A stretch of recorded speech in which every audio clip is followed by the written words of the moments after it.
So for the second part of our interview, I've been joined by Taff, and who's currently sitting second in the league when driving for Toro Rosso. Thanks for joining us this afternoon, Taff. Appreciate it. Good, thank you for inviting me. It's always a great honour to speak to you. Thank you. So another good result for you in Singapore, second place. What were your thoughts on the race, and in terms of your position, how do you feel? It was a shock more than anything, because looking at other teams and other times during the practice, there was a few drivers who were quicker than me. Fortunately, the rain came to my help, so I evened all the drivers' skills out, and I know I had some decent wet weather race times in the likes of Brazil and previous races, so I thought I might have a chance to sneak a top 5, top 4.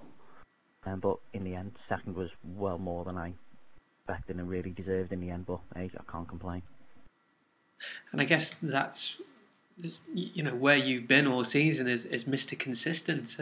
Obviously, one race win, which is great, but then you've certainly been consistent all the way through. That one.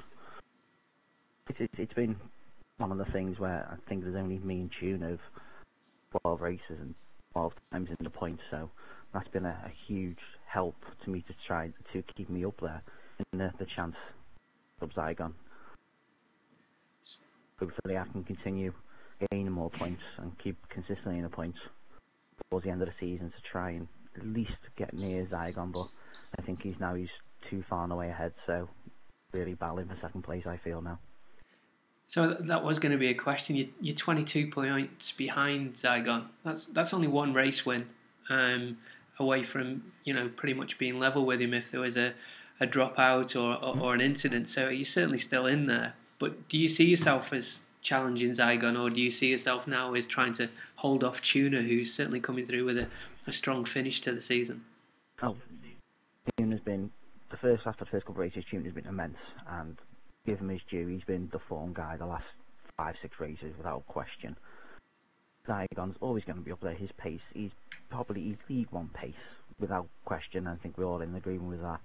So it's a matter of him being consistent. Yes, he had the incident in Singapore where he ended up 7 laps down or something, so that was a good chance for all of us to catch up, but only one race, and he's too consistent and too fast across all the rest of the tracks I feel personally, for me to catch up with. So yeah, I feel I'm holding off Tuna, Taz, Earl. It's going to be a battle between 4 or 5 of us for the second and third place in the championship. Fantastic. So we go to Silverstone this evening now. What are your thoughts in terms of how you're going to do at Silverstone? Is it a favourite track, or is it one that you're not looking forward to? Silverstone has never agreed with me in any iteration of any racing game. Has never agreed with me. Why? I've no idea. I've always been a Donington person or a Brands person. Has been more favourable to me. But having practice yesterday and a couple of offline sessions with some friends, times haven't been too bad. I think it was 4th or 5th in the practice yesterday. So time-wise, I'm happy with it. It's just a matter of getting track time now and getting more time and then dry tyres, because most of the session was wet yesterday. So getting more time and dry tyres session, I might have a chance for the 3rd or the 4th, I feel. But I think Sevi and Tom are too far ahead. They were doing times part of a second, 3/4 of a second per lap faster than most of us. So I think those two are far and ahead of us. So damage limitation for the rest, obviously, feel? I think so, yes. I think it's going to be those two ahead. But with there being so few on yesterday, you don't know what to say with Taz, Goldie, Justin. If Justin's connection held up, look at last week when he got pole position. He was on course to probably get 3rd, but halfway through, and he was doing time much faster than anyone else, and unfortunately got disconnected. So if his connection can hold up, if he can get some good laps in, he's got the potential to get up there as well. So there's going to be a few of us up there. Like it's been all season. We've had 9 different winners in 12 races. It's been a very open season for all the drivers. Everyone's had a chance to win. Let's just see if we may continue, because it's really good racing. I think racing's been a lot closer and a lot more enjoyable than I was in League One for me last year. So that brings me onto another question then. With as we get towards the end of the season, and although the final number of promotions and relegations between League 2 and League 1 haven't been decided, I believe, looking at where you are right now, the potential is that you could be back in League One. What are your thoughts on that for next season? It'll be interesting. I personally, I think it'll be top three who will go up into League One next year. It would make sense. 3 up, 3 down. So that would probably be potential. So there's still, like you said, only 22 points between me and Zygon, and there's only something that's like 60 or 70 between 5 or 6 of us. It's still open with 7 or 8 races left to go. If I make it to League One next year, this new version of the game seems to be a lot kinder to me than the last version. Why? I don't know. I've seemed to have got along with 2013 better than I did toward the end of 2012. Even now, if I go back and play that game, I'm a lot slower in 12 than I am 13. So maybe I've got a chance next year. I don't think time-wise, I'm still well below the top of League One, but I might be able to be consistent and maybe towards the low end of the points next year. But it'll be a challenge, and it means I've got to put more effort in during the off-season to try and do something there. But I'll be willing to have a go. Great stuff. So after tonight, we've got seven more races.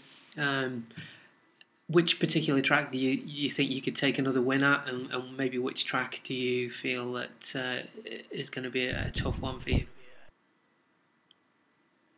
I think everyone's looking at Monaco. Monaco's going to be an interesting one. Everyone loves driving the track, but not online. So it'll be interesting to see how that goes. Rest of the season, I don't think it's anything that particularly jumps out as a strong track for me. But I feel I can be consistent, like I've been all season, looking top 5, top 6. Occasionally, with other people might be able to pull out, getting them to a podium position. But I don't think there's a particular track that I feel strong at. But one I'm probably most looking forward to is Monaco, because I've not raced Monaco properly for a while. So it'll be interesting to see how we'll be having a full grid driving around the wonderful chaotic streets of Monaco. Probably one I'm looking forward to the most. Fantastic.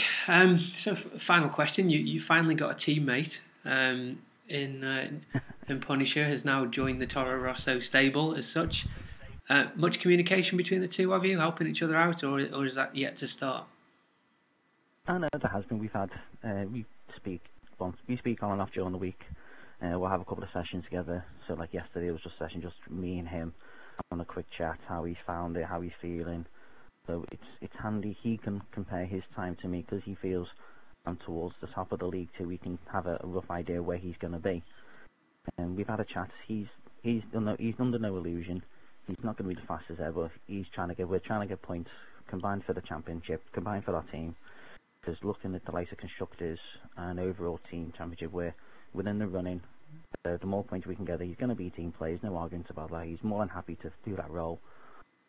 So I'm more than happy to have a teammate, like you're saying. It's unfortunate the first half of the season it was basically a one-man band, various internet reasons. But Punisher's come in. He's more than happy to do a role. He's more than happy to communicate, to talk, see where we all are. So we'll look to him, and hopefully we can form a good partnership and get some good points for the team for the rest of the year. Sounds good to me. Well, that's it. Very much appreciate your time. Thanks for answering the questions so honestly. Having me on. And no problem. Thanks for having me on, mate. Good luck tonight. Thank you much, and good luck to you as well. Cheers, mate. Thank you. Cheers, mate.